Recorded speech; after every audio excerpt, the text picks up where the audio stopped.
नमस्कार दोस्तों, हमारे YouTube चैनल स्टडी पॉइंट में एक बार आपका फिर से स्वागत है।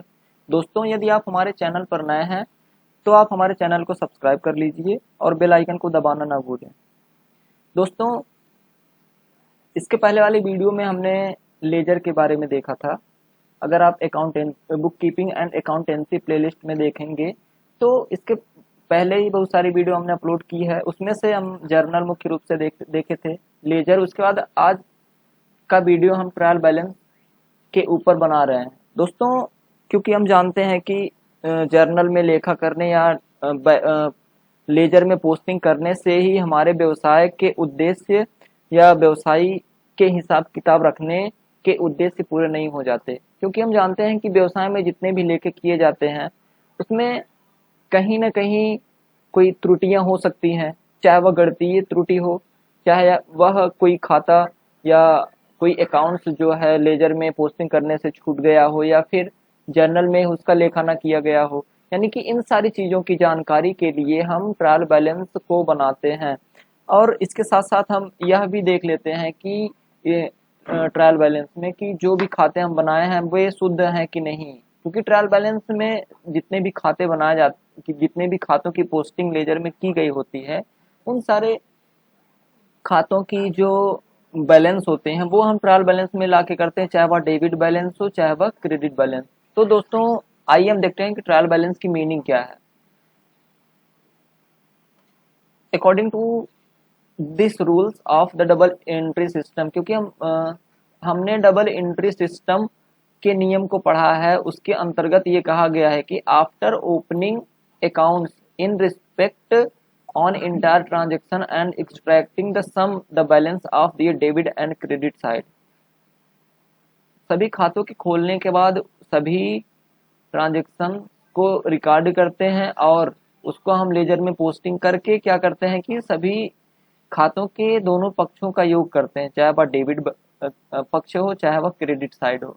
A special type of the list is made at a particular time of find their arithmetic accuracy। एक कुछ निश्चित समय पर एक विशेष प्रकार का विवरण तैयार किया जाता है या लिस्ट बनाई जाती है, जिसमें हम गणितीय अशुद्धियों को के बारे में जानकारी प्राप्त करते हैं। Which is called trial balance, इसे हम ट्रायल बैलेंस के नाम से जानते हैं। इसे हिंदी में हम दोस्तों तलपट के नाम से जानते हैं। बेस्ड ऑन दिस, इसी के आधार पर हम क्या करते हैं कि trading and profit and loss, उसके बाद बैलेंस शीट का निर्माण करते हैं। दोस्तों, क्योंकि हम जानते हैं कि जब हम ट्रायल बैलेंस को बनाते हैं तो उसमें सभी खातों के शेष रखे जाते हैं। तो जब हम इसके बाद जो खाते हम बनाएंगे वो trading and profit and loss account होगा। उसके बाद बैलेंस शीट में हम एक विवरण पत्र बनाते हैं, जिससे कि हमारे व्यवसाय की आर्थिक स्थिति की जानकारी होगी। इन सारी चीज़ों के बारे में हम आगे वाली वीडियो में देखेंगे कि ट्रेडिंग और प्रॉफिट एंड लॉस कैसे हम बनाते हैं, उसमें क्या क्या पोस्टिंग की जाती हैं, किन किन आइटम्स को हम उसमें इंक्लूड करते हैं। इन सारी चीज़ों को हम अगली वीडियो में देखेंगे। तो अब हम देखते हैं कि ये जो हमारा ट्रायल बैलेंस है ये हम किस लिए बनाते हैं, हमें इसकी उपयोगिता क्या है, इसके ऑब्जेक्ट क्या है, क्यों हम इसका जो कि जर्नल और लेजर के बाद हम इसको क्यों बनाते हैं। तो हम इसमें पहला देखते हैं। पहला क्या कहता है कि to know the balance of any ledger account. हम किसी भी खातों, किसी भी लेजर अकाउंट के शेष को जानने के लिए ट्रायल बैलेंस बनाते हैं। दोस्तों, क्योंकि हम जानते हैं कि जब ट्रायल बैलेंस हम बनाते हैं तो लेजर में जितने भी खाते बनाए गए होते हैं सबकी जो बैलेंस बचती है, चाहे वह डेबिट बैलेंस हो चाहे वह क्रेडिट हो, तो उन सब को हम क्या करते हैं कि ट्रायल बैलेंस में लिस्ट के अनुसार खातों के माध्यम से उसमें डेबिट और क्रेडिट बैलेंस करके दिखाते हैं, जो भी उसमें बैलेंसेस होते हैं।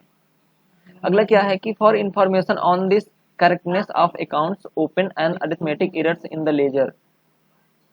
ये तलपट जो बनाए जाते हैं या ट्रायल बैलेंस जो हम बनाते हैं, इससे हमको जो भी खाते लेजर में खोले गए हैं उसमें यदि कोई अरिथमेटिक प्रॉब्लम्स या कह सकते हैं कि गणितीय अशुद्धियां होती हैं तो इसकी जानकारी हम ट्रायल बैलेंस से प्राप्त कर लेते हैं। जैसे यदि हम कोई माल खरीदे हैं 5,000 रुपए का, लेकिन गलती से हमने क्या किया कि अपने पुस्तकों में जर्नल में हमने गलती से 500 रुपये लिख दिया। उसके बाद हम, क्योंकि जर्नल के बाद लेजर बनाते हैं तो लेजर में भी वही पोस्टिंग हो जाएगी।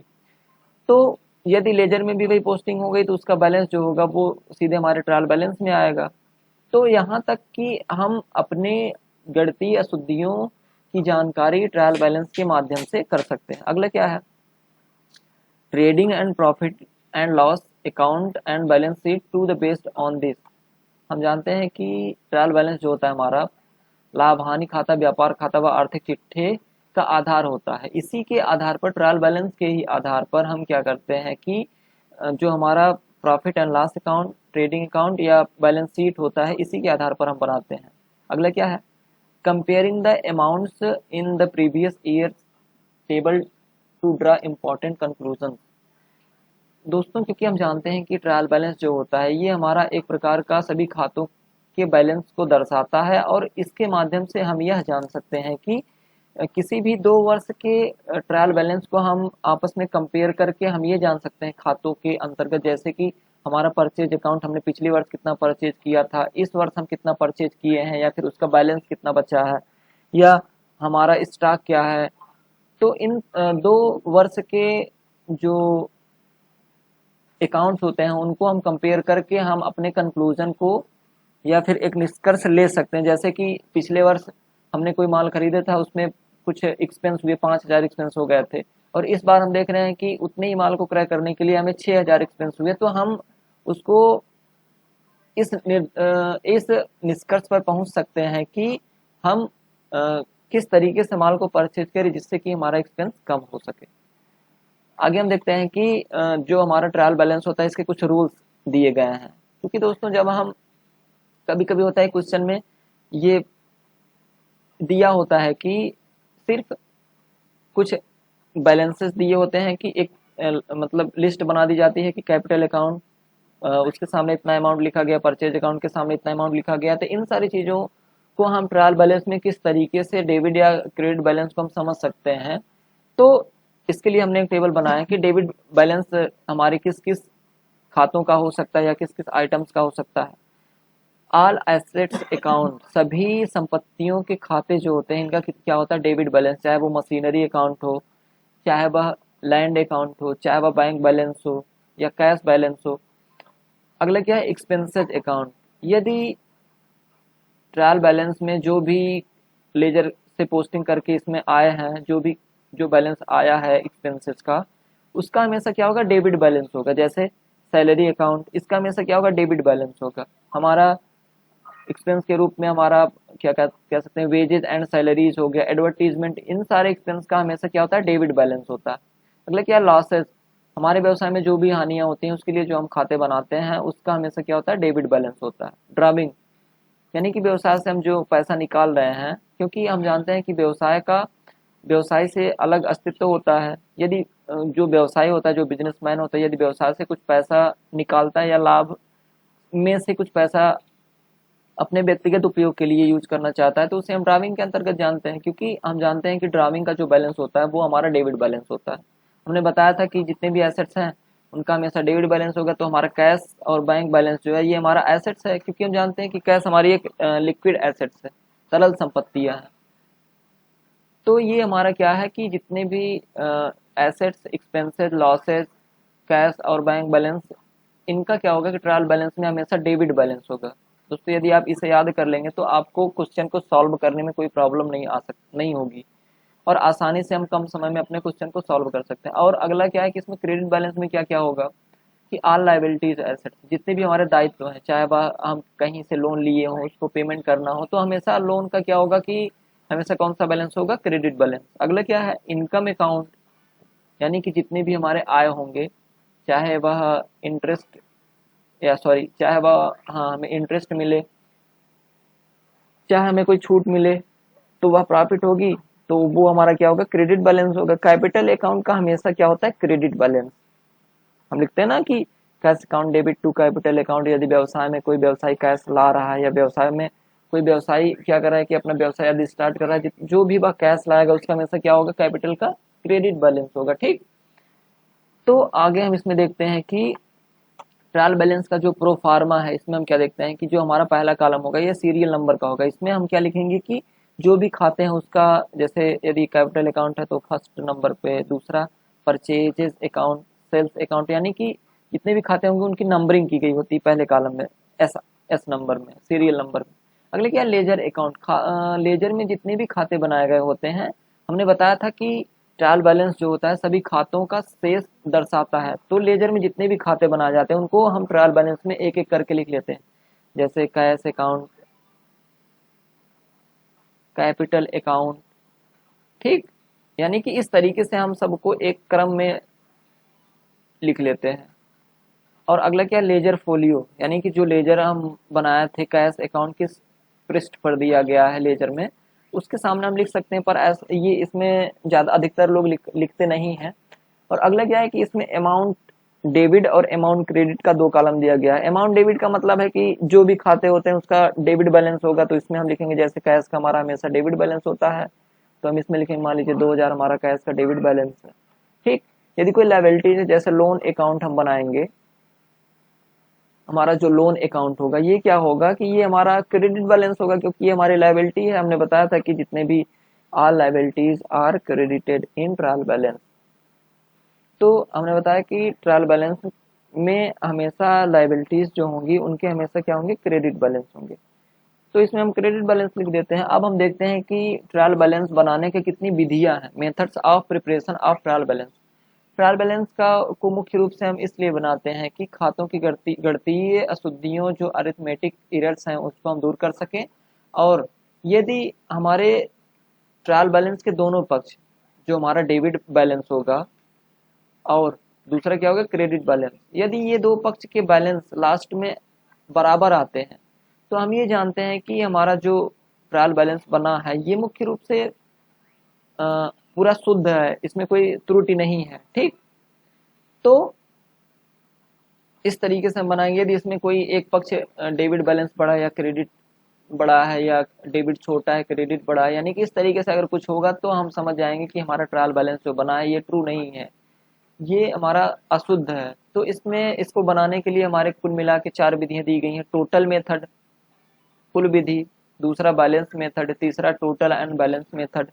अगला क्या है, omitting accounts of equal totals method. यानी कि कभी कभी होता है कि किसी भी खाते के कोई यदि जो खाता हम बना रहे हैं उसको दोनों पक्ष हमेशा बराबर हो, डेबिट बैलेंस क्रेडिट बैलेंस हमेशा बराबर होगा, तो उसमें हम उस कंडीशन में किस तरीके से हम ट्रायल बैलेंस को बनाएंगे।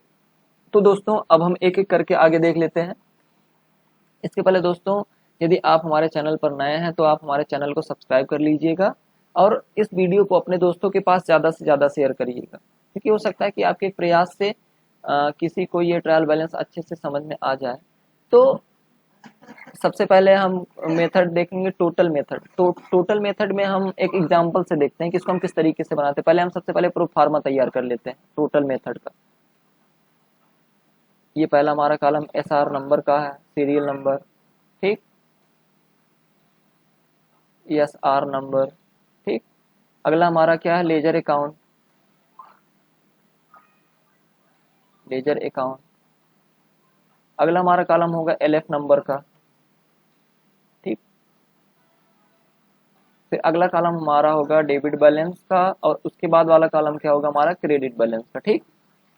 तो ये जो हमारा डेबिट बैलेंस होगा इसको हम देखेंगे, इसमें क्या लिखेंगे अभी हम आगे बताएंगे आपको। उसके बाद क्रेडिट बैलेंस, ठीक, ये बन गया हमारा। अब हम एक एग्जांपल से समझते हैं किस तरीके से हम इसको टोटल मेथड से हम कैसे बनाते हैं ट्रायल बैलेंस। दोस्तों ये देखिए कि एग्जांपल दिया गया है, इसमें कैश अकाउंट का जो बैलेंस है ये हमारा क्या दिया गया है कि डेबिट बैलेंस हमारा कितना है, टोटल 35,000, 25,000, 10,500, यानी कि 35,000 टोटल हो गया। तो हमारा डेबिट बैलेंस कितना हो गया, कैश अकाउंट का हमारा क्या हो गया, डेबिट बैलेंस हमारा कितना है 35,000, ठीक। और हमारा क्रेडिट बैलेंस कितना है 21,000, 2,500, 30,000, 1,000, उसके बाद हमारा 5,000। तो अब हम देखेंगे कि हमारा जो बैलेंस होगा ये क्या होगा, इसमें हमारा क्रेडिट बैलेंस कितना होगा, 35,000 डेबिट का था और हमारा क्रेडिट का कितना होगा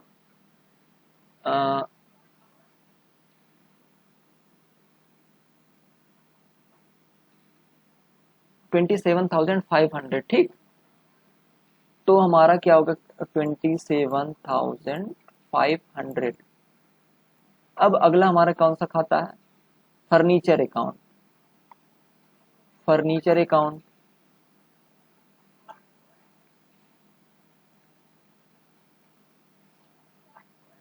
फर्नीचर अकाउंट, फर्नीचर अकाउंट का डेबिट बैलेंस हमारा कितना है 3,000। ठीक, 3,000 है डेबिट बैलेंस, 3,000। लेकिन हम क्या देख रहे हैं कि क्या इसमें हमारा क्रेडिट बैलेंस है, नहीं, क्योंकि ये जो हमारा 3,000 हमने इसमें लिखा है, ये क्या है कि हम क्या कि इसको अगले वर्ष ले गए हैं, बैलेंस को ट्रांसफर किए, तो ये इसको कॉलम को हम छोड़ देंगे। इस तरीके से हमारा जितने भी इसमें कहते हैं कि अब हम एक और देख लेते हैं। अगला क्या है, सैलरीज अकाउंट। ठीक,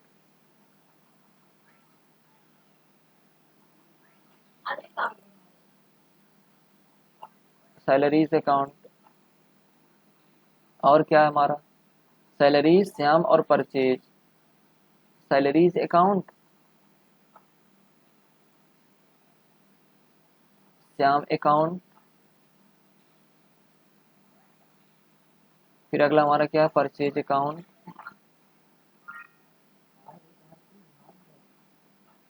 परचेज अकाउंट। उसके बाद हमारा और इसमें क्या है, परचेज अकाउंट के बाद हमारा अगला क्या है, purchase return Ram account. Purchase return, उसके बाद राम अकाउंट,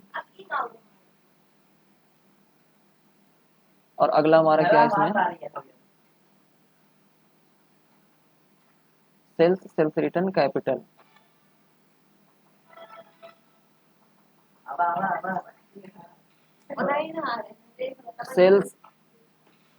सेल्स रिटर्न, उसके बाद हमारा अगला क्या है, कैपिटल अकाउंट।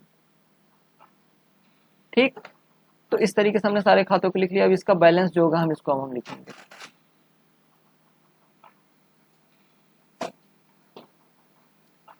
सैलरीज अकाउंट हमारा कितना था, श्याम का अकाउंट हम देख रहे हैं कि इसका डेबिट बैलेंस कितना है 25,000 का। ठीक, श्याम अकाउंट का कितना है हमारा डेबिट बैलेंस 25,000। यानी कि इस तरीके से जो डेबिट बैलेंस जो होगा हमारा, क्रेडिट बैलेंस जो होगा, दोनों पक्षों के बैलेंस को हम इसमें लिखते चले जाएंगे। उसके बाद लास्ट में हम क्या देखेंगे कि जब हम टोटल करेंगे तो इसमें क्या होगा कि दोनों पक्षों का योग बराबर होगा, जितना हमारा डेबिट में आएगा उतना क्रेडिट में आएगा। तो टोटल मेथड के अंतर्गत क्या करते हैं कि जो भी खाते बनाए गए होते हैं इनके डेबिट बैलेंस को हम डेबिट कॉलम में लिखते हैं, क्रेडिट बैलेंस को क्रेडिट कॉलम में। लेकिन अगला जो हमारा मेथड है वो क्या कहता है कि जो मेथड हमारा है अगला वो है क्या, बैलेंस मेथड। बैलेंस मेथड के अंतर्गत क्या बताया गया है कि जो खाते हम बना रहे हैं, जैसे यदि हमारा कैश अकाउंट है, ट्रायल बैलेंस में जब उसको हम पोस्टिंग लिखते हैं बना के, तो क्या होगा, यदि मान लेते हैं कैश बैलेंस, कैश अकाउंट का हमारा डेबिट बैलेंस कितना है 25,000। ठीक, और हमारा क्रेडिट बैलेंस कितना है 23,000। ठीक, तो ये जो हमारा 2,000 का डिफरेंसेस होगा, ये हमारा क्या होगा, इसे हम कहाँ लिखेंगे, क्योंकि ये हमारा डेबिट बैलेंस है, तो ये हमारा 2,000 का क्या होगा, ये हमारा डेबिट बैलेंस होगा। ठीक, इस तरीके से हम क्या करेंगे कि खातों के डेबिट, यदि डेबिट का अमाउंट बड़ा है और क्रेडिट का छोटा है तो क्या होगा कि तो हमारा डेबिट बैलेंस होगा, तो उसको हम क्या करेंगे, जो हमारा बैलेंस आएगा उसे हम डेबिट में लिखेंगे। यदि हमारा क्रेडिट का अमाउंट बड़ा है और डेबिट का छोटा है तो जो अमाउंट बचेगा बैलेंस के रूप में उसे हम क्रेडिट साइड में लिखेंगे। तो इस तरीके से हम बैलेंस मेथड के अंतर्गत हम ट्रायल बैलेंस को बना के अपना जो हमारा ट्रायल बैलेंस का जो टोटल आएगा वो भी हमारे दोनों पक्षों का योग बराबर होगा। लेकिन कभी कभी क्या होता है कि किसी एरर्स की वजह से हमारे दोनों साइड का जो टोटल होता है वो मैच नहीं करता, तो इसके लिए भी एक कंडीशन है, उसको अभी हम आगे आपको बताएंगे। अगला क्या हमारा टोटल एंड बैलेंस मेथड। हम ट्रायल बैलेंस में देखेंगे कि टोटल 5 कॉलम्स होते हैं, लेकिन उसके बाद जब हमारा टोटल और बैलेंस मेथड से जब हम ट्रायल बैलेंस बनाएंगे तो उसमें हम 2 कॉलम और ऐड कर लेंगे। ठीक, अब हमारे अमाउंट के कितने कॉलम हो जाएंगे, टोटल 4 कॉलम। एक कॉलम में क्या होगा, डेबिट बैलेंस होगा, एक में क्रेडिट बैलेंस होगा, एक में क्या होगा कि टोटल अमाउंट। ठीक, total amount of debit column, total amount of credit column. यानी कि हम देखेंगे कि यदि हमारा कैश का जो बैलेंस होगा कैश का टोटल कितना है, डेबिट साइड 25,000 डेबिट में, क्रेडिट में कितना 23,000। तो जब हम इसका बैलेंस करेंगे तो हमारा 2000 जो होगा ये हमारा डेबिट बैलेंस आएगा। तो हम टोटल और बैलेंस मेथड के अंतर्गत ये देखेंगे तो हम देख रहे हैं कि यदि हम बैलेंस मेथड के अंतर्गत देख रहे हैं तो ये हम कॉलम देखेंगे 2, लेकिन यदि हम टोटल मेथड के अंतर्गत एक कर रहे हैं तो ये हमारा कॉलम होगा। ठीक, तो इस तरीके से हमारा दोनों साथ साथ चलता रहेगा और लास्ट में हम देखेंगे कि बैलेंस मेथड के अंतर्गत और टोटल मेथड के अंतर्गत जितने भी डेबिट बैलेंस और क्रेडिट बैलेंस होंगे दोनों पक्ष बराबर होंगे। अब हमारा क्या है कि बराबर योग वाले खातों के योग को न लिखकर, कभी कभी ऐसा भी होता है कि कुछ खाते ऐसे भी होते हैं जिनके दोनों पक्ष आपस में बराबर होते हैं, जितने भी उनकी लेनदारियां होती है उतनी देनदारियां भी होती हैं, या जितने हमारा डेबिट बैलेंस है उतना हमारा क्रेडिट बैलेंस है। तो उसमें क्या होता है कि कुछ बैलेंस नहीं बचता। तो उस कंडीशन में क्या होगा, तो उस कंडीशन में हम क्या करेंगे कि उस खाते को छोड़ देते हैं। जैसे यदि मान लेते हैं कि हमारा कैश का अमाउंट जो है, कैश अकाउंट के अंतर्गत हम क्या देखेंगे, यदि हमारा डेबिट बैलेंस 25,000 का है और क्रेडिट बैलेंस भी हमारा 25,000 का ही है, तो क्या करेंगे, हम ट्रायल बैलेंस बनाते समय हम क्या करेंगे कि इस खाते को हम नहीं लिखते हैं, किसमें, ट्रायल बैलेंस में। ठीक, तो इस तरीके से हमने 3-4 मेथड देख लिए, total method, balance method, total and balance method. अगला क्या है, omitting accounts of equal total method. ठीक, अब आगे हम देखते हैं कि कभी कभी एक कंडीशन ये भी आती है कि जब हमारे ट्रायल बैलेंस के दोनों पक्षों का योग बराबर नहीं होता तो उस कंडीशन में हम क्या करते हैं कि पर्याप्त प्रयत्न करने के बाद भी यदि हमारे एरर्स नहीं पता चलते या फिर जो अरिथमेटिक जो हमारे एरर्स होते हैं वो नहीं पता चलते या गलतियों की अशुद्धियों का पता नहीं चल पाता, तो हम क्या करते हैं, एक अलग से सस्पेंस अकाउंट खोलते हैं। सस्पेंस अकाउंट किसे कहते हैं कि पर्याप्त प्रयत्न करने के बाद भी यदि तलपट के दोनों पक्षों का योग नहीं मिल पाता, पर्याप्त प्रयत्न करने के बाद भी यदि तलपट के दोनों पक्षों का या ट्रायल बैलेंस के दोनों पक्षों का योग नहीं मिल पाता है, तो जिस साइड में जितना अमाउंट कम होता है उस साइड में हम सस्पेंस अकाउंट के नाम से, उस साइड में हम सस्पेंस अकाउंट के नाम से हम क्या करते हैं कि एक अलग से अकाउंट खोल लेते हैं। तो जितनी राशि कम होती है सस्पेंस अकाउंट में हम उतनी राशि ट्रांसफर कर देते हैं और हम दोनों पक्षों का योग बराबर कर देते हैं। ठीक, लेकिन बाद में क्या करते हैं कि यदि हमारे जो एरर्स हैं या त्रुटियां जो हुई हैं उनका पता लगते हैं, हम क्या करते हैं कि सस्पेंस अकाउंट को हटाकर उसके स्थान पर जो त्रुटियां रहती है उसको हम सुधार कर लेते हैं। ठीक, तो इसे ही हम सस्पेंस अकाउंट कहते हैं। ठीक, तो दोस्तों की आई होप आपको वीडियो अच्छा लगा, आपको समझ में आया होगा टॉपिक अच्छे से। एक बार आप दोस्तों फिर से इसको आप एक पर्याप्त अच्छे तरीके से एक नोट्स बनाएंगे, उसमें आप समझेंगे, क्योंकि ये बहुत बेसिक से चैप्टर्स होते हैं बुक कीपिंग एंड अकाउंटेंसी के अंतर्गत। क्योंकि आगे जितने भी चीज़ें हम पढ़ते जाते हैं हमारे general account, general ledger, trial balance, इन सब पर ही आधारित होते हैं। चाहे वह टैली का कोर्स हम कर रहे हैं तो उसमें क्या होता है कि स्टार्टिंग में क्या होता है कि अब तो क्या करते हैं कि जनरल में पोस्टिंग ना करके सीधे उसमें लेजर अकाउंट बनाते हैं, लेजर के बाद ट्रायल बैलेंस बनाते हैं। तो यदि हम इन सारे नियमों को जानते रहेंगे, अच्छे से समझे रहेंगे, तभी हम आगे जाके कुछ सरल तरीके से अपने काम को कर पाएंगे या पेपर में अच्छे तरीके से हम उसको लिख सकेंगे। ठीक, तो दोस्तों यदि आप हमारे चैनल पर नए हैं तो आप हमारे चैनल को सब्सक्राइब कर लीजिएगा, या हमारे यूट्यूब चैनल का लिंक हम डिस्क्रिप्शन में दे देंगे, आप अपने दोस्तों के पास सेंड करिएगा। और यदि आपका कोई क्वेरी है या फिर इस वीडियो या लेक्चर में कुछ समझ में ना आया हो तो आप हमें मेल कर सकते हैं। हमारा मेल आईडी ये है 20studypoint@gmail.com। अगला क्या है कि फेसबुक पर भी एक हमारा पेज है टी स्टडी पॉइंट नाम से, इसको आप जाके लाइक करिए दोस्तों। ठीक, उसका लिंक भी हमने डिस्क्रिप्शन में डाल दिया है। फिर टेलीग्राम चैनल पर भी स्टडी पॉइंट नाम से है, जो टेलीग्राम यूज करते हैं, अगर आप ना यूज करते हैं तो आप उसको ऐप डाउनलोड कर लीजिएगा, उसका भी लिंक हम डिस्क्रिप्शन में दे देंगे ऐप डाउनलोडिंग का। उसके बाद हम अपने चैनल की ज्वाइनिंग का भी लिंक हम आपको डिस्क्रिप्शन में दे रहे हैं। इसके साथ साथ दोस्तों आप हमारे इंस्टाग्राम पेज को भी फॉलो कर सकते हैं, @शुभम मौर्य T20 नाम से है।